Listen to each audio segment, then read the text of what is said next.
പോസ്റ്റിൽ comment ചെയ്തവരെയും police പിന്തുടരുന്നുണ്ട് എന്ന് ADGP P Vijayan പറയുന്നുണ്ട്. എന്തിനാണത്?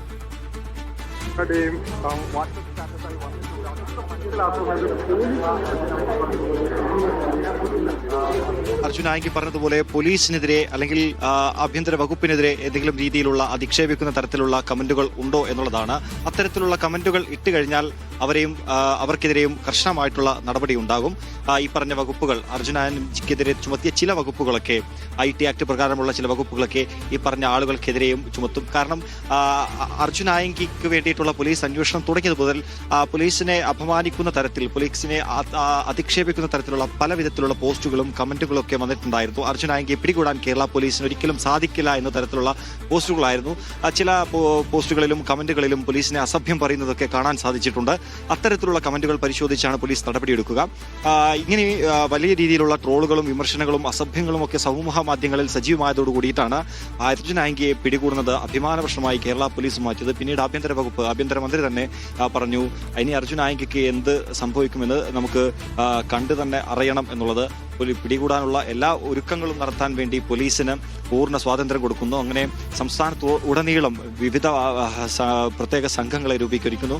അർജുൻ ആങ്കിക്ക് കൂടുതൽ സുഹൃത്ത് വലയമുള്ള, കൂടുതൽ സ്വാധീനമുള്ള പ്രദേശങ്ങളിലൊക്കെ, ജില്ലകളിലൊക്കെ അന്വേഷണ സംഘത്തെ, ഒന്നിലധികം അന്വേഷണ സംഘത്തെ നിയോഗിക്കുന്നു. കണ്ണൂർ ജില്ലയിൽ കണ്ണൂർ സിറ്റി പോലീസ് പരിധിയിൽ മാത്രം 3 അന്വേഷണ സംഘത്തെയും, റൂറലിൽ ഒരു ടീമുമായിരുന്നു ഉണ്ടായിരുന്നത്. അങ്ങനെ കണ്ണൂർ ജില്ലയിൽ ഒട്ടാകെ 4 അന്വേഷണ സംഘമായിരുന്നു ഉണ്ടായിരുന്നത്. കണ്ണൂർ ACPയുടെയും കൂത്തുപറമ്പ് ACPയുടെയും തലശ്ശേരി SPയുടെയും കണ്ണൂർ റൂറൽ SPയുടെയും നേതൃത്വത്തിലുള്ള അന്വേഷണ സംഘമാണ് കണ്ണൂർ ജില്ലയിൽ ഒട്ടാകെ അന്വേഷിച്ചത്.